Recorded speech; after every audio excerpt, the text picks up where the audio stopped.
Hello and welcome back, crafty friends. Let's dive right into today's project. I am using the freezer paper technique on a few things here I want to show you. I got the inspiration from Chasing Paper here on YouTube. Link will be in the description box. And I printed out some images here and I want to make some paper dolls out of those. I think that freezer paper will make those sturdy enough to work. Now, I'm using the Tim Holtz tissue paper here. I had several rolls I thought of all different kinds, but for some reason I just couldn't find them. But I did have this one still, and so this was the tissue paper that I'm using. Now, this is an older roll of tissue paper here, or collage paper. I'm not sure what he called that, but this has been several years ago since I purchased this, so I'm not even sure if there's, if they still have it. It seems like, he discontinues stuff and then he brings it back in maybe later, so just not even sure if that's still around. But what I'm going to do is I'm going to make a cover out of this piece right here. And the freezer paper, you can see it stained on the back. And the reason why that freezer paper is stained on the back is because when I need to coffee dye or tea stain some papers or envelopes or something like that, and I'm only doing a few, I always grab a piece of freezer paper and I lay my pieces out on the freezer paper. Now, when I do lay them out on the paper, I always put it matte side up. So that way, when I spray my papers and my envelopes and things, that will absorb and my pieces dry faster.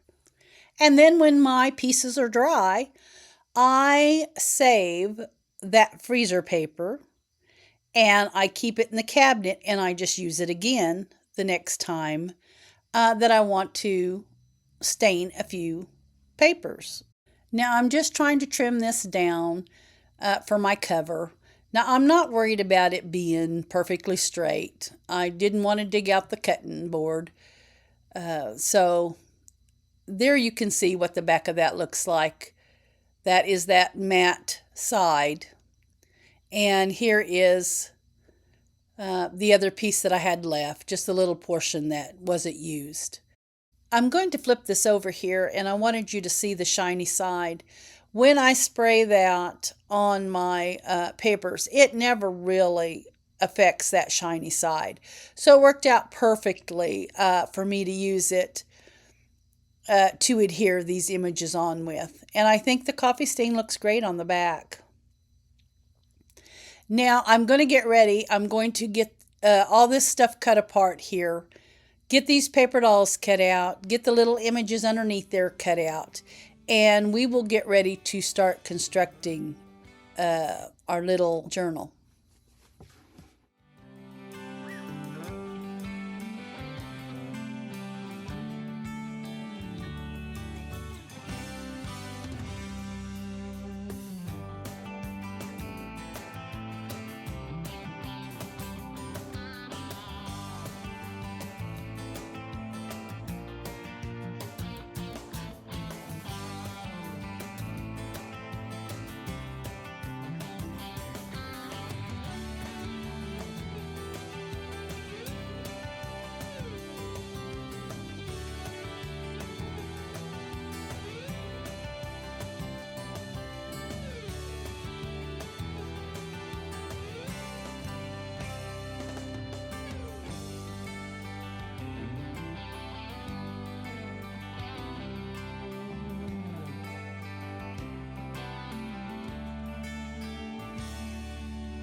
Now, these were not hard at all to cut out. Those little girls weren't difficult at all. They're nice and they're sturdy, and they're going to make great paper dolls. Now, I'm going to go ahead and finish cutting out the little sheet there on the left, and I'm going to finish cutting out this lady here with the little bird in her hair. And then I'm going to get everything together, and we're going to start putting our journal together.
All right, so I'm going to grab a ruler because I kind of wanted to show you the size of the cover. It ended up about a 6 by 11.5. Of course, folded is going to make that width about 5.25. So, of course, I'm going to have my pages just vary in size. So the pages, there'll be some pages that, of course, stick out from the cover. So I'm just going to figure out what I'm going to use. I know that I'm going to, put some of this parchment paper. Now, this parchment paper is just what I use to iron my coffee stained papers with, to keep the iron from actually touching the paper. And I used it, of course, when I did the freezer paper technique. So it's just repurposed parchment paper, and we're going to use it.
right, so I have got all the papers that I want to use.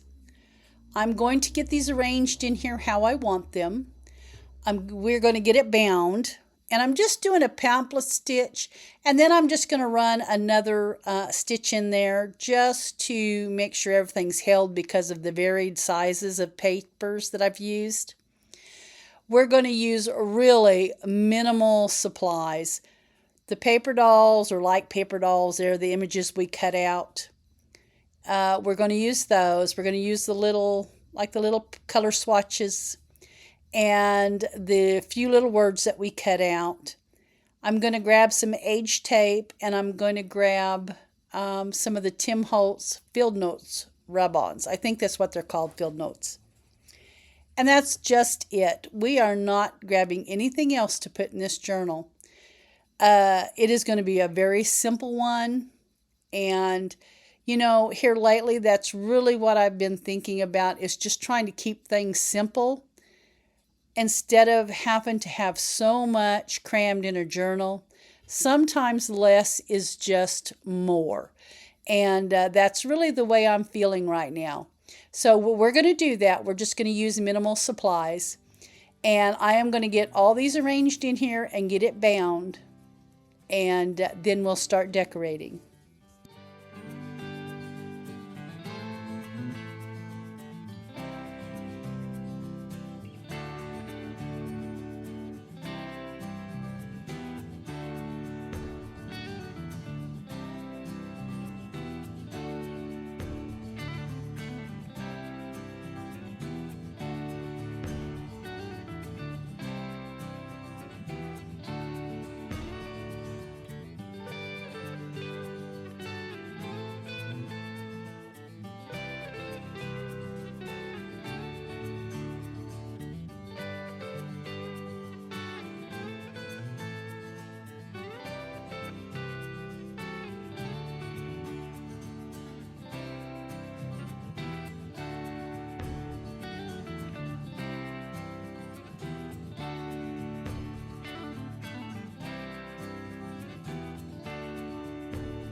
Okay, so let's just get this tied off.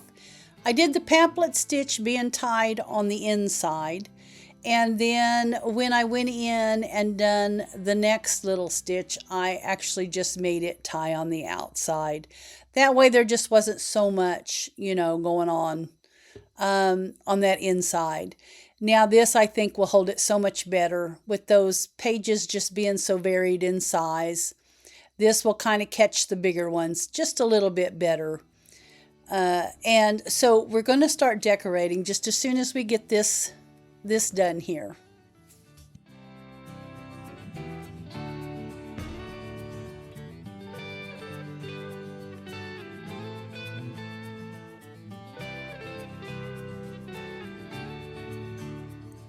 Well, we've got it together.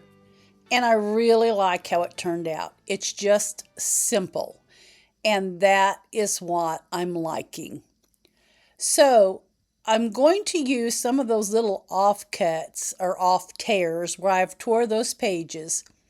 And that's what I'm actually going to use to fill in the little different pockets, and I'm going to use them to decorate the pages. So like I said, everything that you have seen on the table so far, with the exception of the age tape and the rub-ons, is what is going to get used in this journal. So you don't have to have a lot of supplies to really make a sweet little journal.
So I just love that little girl there. She just looks so much like a paper doll. She's just as cute as she can be. All right, let's keep going.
Now I'm going to show you a mess up that I had to try to figure out how to correct in real time.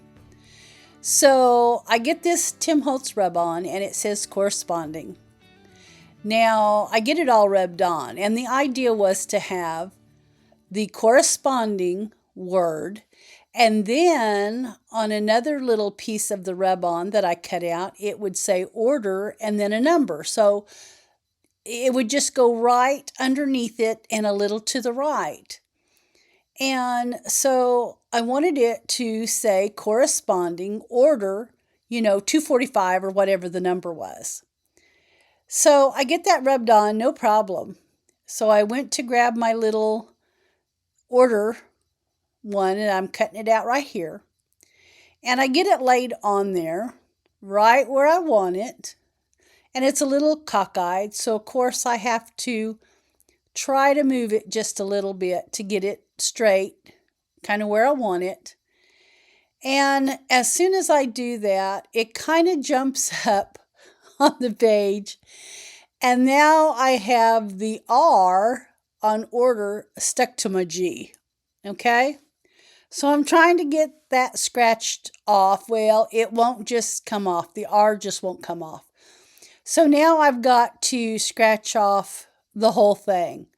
So my corresponding now has no G once I get it scratched off of there.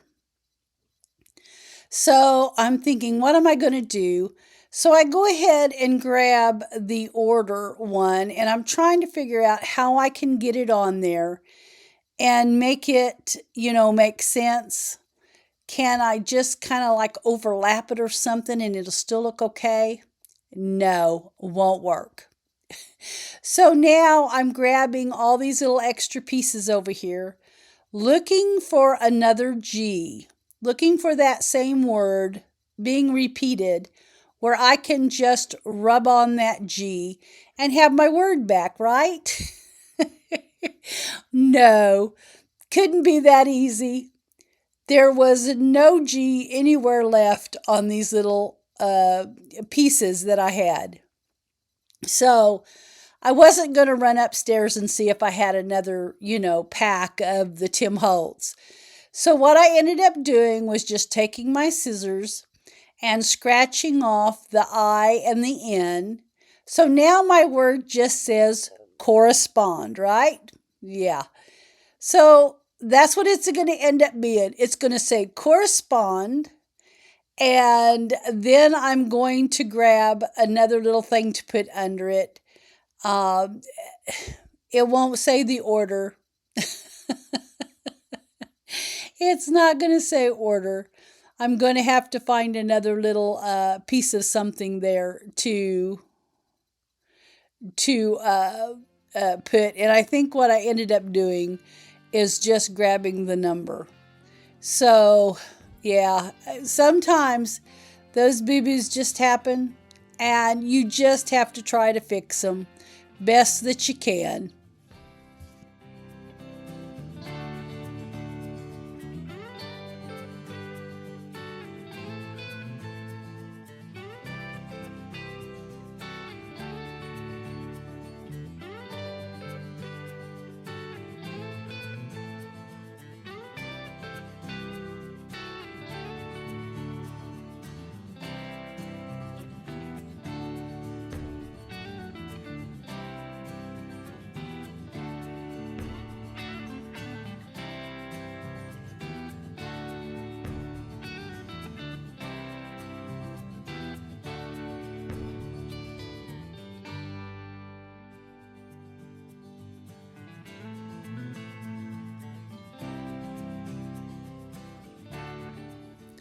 So we've got it done now, and I'm just going to run back through and look at the pages and see if there's anything more that I need to add.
I'm liking how it all looks.